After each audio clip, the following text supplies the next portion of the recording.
chill and relax. Baguhan palang sarap, ang aking buhay biglang sumarap. Sa daming mata na nagmamasid, wala pa rin sa akin nahanap. Kahit gawing perpekto, ginawa lahat, makuha lang ang respeto. Wala namang masama, mag-aral kung lahat ng punto mo diretso. Dami lang gusto makita ang bituin, lahat ng mga pangarap ko gusto ko ngayon ay tuparin. Pero kahit ilang hiling, hindi dumating sa sobrang lalim. Hindi ko makuha na rin, kukunin pa rin. Daming paraan, hindi wala kang gagawin.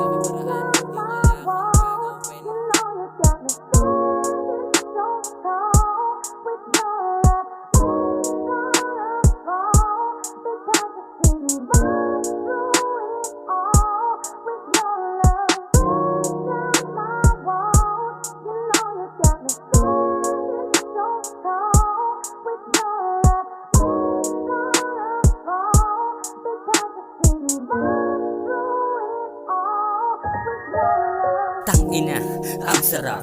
Pagsarap ka bumalik, nagpahinga, kaya sangkap siguradong tumalim. Kasi kada bara talagang pinag-aralan, at mahal ko ang kultura at aking pinag-alayan. Ng pawis sa dugo, imposibleng huminto, nagkasana patago, kaya may pinangawakan. Mga kaibigan na hindi naniwala na wala ng pag-asa, kaya di nakisama mga plastikado pagkatao. Tarantado sa muling pababalik, ito hinasa ko ng mga bago. Isa lang ang dahilan kung ba't pitik ng kada patinig ko ay unat. Nilaro mga bara na para mga bata hanggang sa maubusan ng tugma kada bara.